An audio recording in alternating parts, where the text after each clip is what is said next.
YouTube, what's up? Jamie the Kid 00 here.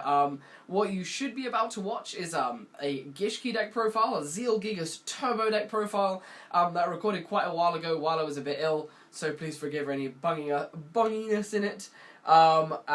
This should be the start of many somewhat more fun decks. I've been hoarding a lot of stuff in a huge pile of binders over behind the camera, and I'm hopefully actually going to be able to find the time to bring you guys these deck profiles. So please stay tuned for what is now going to become a weekend of deck profiles, and I'm going to keep trying to roll out videos as often as I physically can. Hope you guys enjoy the following. This is Jamie the Kid 00. Peace. What is up, YouTube? Jamie the Kid 00 here, coming at you guys with another slightly kind of cold-filled, bunged-up deck profile of Gishki. This is a deck profile I should have brought you guys about several months ago, but it's literally just been chilling in a deck box. And the time has come where I actually need to break it down. I need a few of the cards out of it. I need the sleeves. So I need to actually make the profile of it and stop faffing around. And that's why I'm recording it even in my kind of sicky state. Thank you guys for all of the kind of well wishes on the other video. But I wouldn't be recording this if I didn't have to. But I kind of have to. So we're going to go through this. This is the Zielgigas deck. The other two I find unviable and unfair. I don't even know if the Gust Kraken loop works anymore. And the Mind August deck out 40 minutes into time BS thing, I just don't care for. So I play the Zielgigas build. I have a lot of fun with it. Your main objective is to literally, my main objective as I interpret the deck, I've literally looked up nothing to do with this deck, it's just something that I've trolled with on Dueling Network, is your main objective is to stick 2 of these to the board, spin all of your opponent's monsters if you're able to, have your opponent decreed or protect these with the field spell Mound of the Bound Creator, stick for 32, overlay into Gustav, and you have an OTK. So that's my main win condition of this deck. Zielgigas, really kick-ass effect. Because of my bunged uppiness, I'm not going to read out their effects. I'm just going to summarize things. This camera should be HD, so you're able to pause the video if you need to see any effects. So those are only 3 ritual monsters I play. For the rest of the Gishki components, I play 3 copies of Gishki Vision, the standard discard to search a ritual monster. We then play 3 copies of Gishki Shadow. This is similar to Vision, except it searches the ritual spell. And we then play 3 copies of Stratos in the form of Gishki Abyss. Gishki Abyss is literally just in here to get you to your shadows and your visions faster. And then we play 3 copies of Gishki Beast. Gishki Beast runs quite a few cool things in the deck. Gishki Beast can res a Gishki level 4 or lower from your graveyard, so it can resurrect any of the other Gishkis you play other than Zielgigas. So you will either be using him to resurrect Abyss to then trigger Abyss's effect, because Abyss is whenever it's summoned, so special summon counts. Or you can use it to res a Shadow, which is level 4, and you can use that Shadow and this to overlay into Laval Chain and stack the top card of your deck for Zielgigas, which is kind of cool. Then we play a few kind of non-Gishki monsters. I play 1 Deep Sea Diva. While I appreciate that Deep Sea Diva cannot get Gishki Abyss, which would be the most broken thing in the world, it gets Shadow and it gets you into some really quite stunning level 2s, and it also gets you into level 4 synchros, so it's options that I wanted to have in the deck, and it thins the deck, so you're going to be progressing through the deck a lot faster. So I just really liked Diva in this deck, and I'm going to keep it in. Then otherwise the only other monsters I play are 3 copies of Beautiful Princess, or Fincess as it was in Japanese.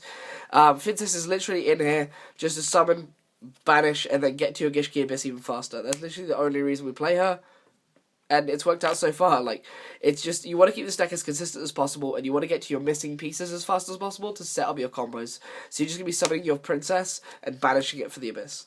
That's literally the only reason we play her. So we're basically playing 6 copies of our Stratos. That is the complete monster lineup. It's just combo pieces. You just want to be looping the Zielgigases. That's literally all there is to it. For the spells, we play 1 Day of Peace. You kind of want to hold this until your hand kind of stalls out. It does work like a 4th Upstart Goblin in the deck. It's really nice on turn 1, because of course you're not going to do any damage anyway. But if your hand has absolutely stalled out, you can't protect yourself, just 1 Day of Peace. Like, your opponent gets the draw, but you don't die that turn.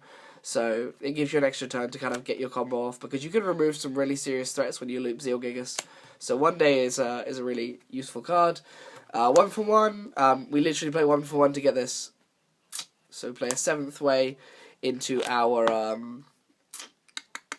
Stratoses, and it's kind of nice because you can have this, and if you use it to like discard a Zielgigas, you've got a Zielgigas engrave to then bounce back into the deck. So bounce back to your hand when you've got a Gishki ritual spell engrave.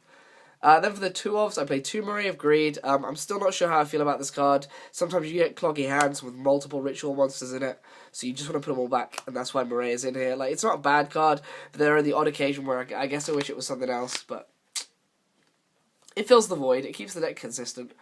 Then for the field spells, we play 2 copies of Mound of the Bound Creator and the 2 Terraforming to search it. I guess I'll move these so that you can like read them if you want to. I would be playing 3 Mound if I had 3 Mound, but for some reason no one can find me a third. So one of these Terraformings would come out for a Mound, and I just play 1 and 3, but I don't have any more, so don't know what's going on there. But I guess the benefit of having multiple Terraformings is you're more likely to thin the deck faster. But otherwise I'd play Mounds. Then I play a number of 3-ofs. I play 3 copies of the ritual spell Gishki Aqua Mirror. It's your standard ritual spell, except when it's in the graveyard, you can bounce a ritual monster from your grave to your hand, or a Gishki ritual monster from your grave to your hand, and shuffle this into the deck. So you keep putting the ritual monster back in your hand, and then you keep searching this with Shadow. So that's the Aqua Mirror. Then play 3 Salvage, because I don't know if you've noticed, but pretty much every monster except Zielgigas is 1500 or less. And this is a +1 when we've seen all of our combo pieces anyway. It just helps keep our combo going. That's literally the only reason you play it, but it's actually like one of the most OP cards in the deck. I wish I could play more. And then play 3 Upstart Goblin, because we need to thin and we need to get to our combo pieces real fast. It does, however, cause a problem. Like, this does put you out of OTK range, I'm pretty sure. So you need to push for a little bit of extra damage if you have this, but sometimes, like, putting your opponent to a K with a Gustav Max on the field is all that you really need. And then I play 4 traps. I play 1 Aqua Mirror cycle as my 4th salvage. This is pretty cool because you can just use it to spin back your Abysses. Abyss is something that you usually just have kind of chill on the field, so you just Aqua Mirror cycle that back and add like Shadows and Visions back to your hand. So that's why I play the cycle. And I then play 3 copies of Royal Decree because degenerate going offness, like you want to have this as much as possible. So that's the main deck. It should be 40 cards exactly. The extra deck is pretty random. You really don't need it all that much. You just need Gustav, Laval Chain, and the occasional rank 2 and level 4 Synchro. So that's literally what this extra deck is. It's 2 copies of Super Dreadnought Rail Cannon Gustav Max. You literally just play it for the OTK. I play 2 because sometimes your OTK can be stopped and you want to be able to do it again. That's the literal only reason I play 2, and there's so much room in the extra deck you can play 2. As another option, I play Sky Palace Gangaradai. If you don't manage to clear all your opponent's monsters, you need to pop something huge. This is a card that can do it. It can detach an Xyz material, target a card your opponent controls, destroy it, and if you do, inflict 1000 damage. So it's kind of cool. Like, it's an option. Like, you'll almost always make the Dreadnought, but Gangaradai is a card that you can make if your Zielgigas can't get past something and you get unlucky and don't spin something. This might be the card for you. Then for the rank 2s, we play Phoenix, Kappa, Herald of Pure Light, which is actually really, really important, Gachi Gantetsu, and Sky Cavalry Centauria, the new card from Secrets of Eternity, just because it's a good generic 2. Then for the 4s, we play Laval Chain.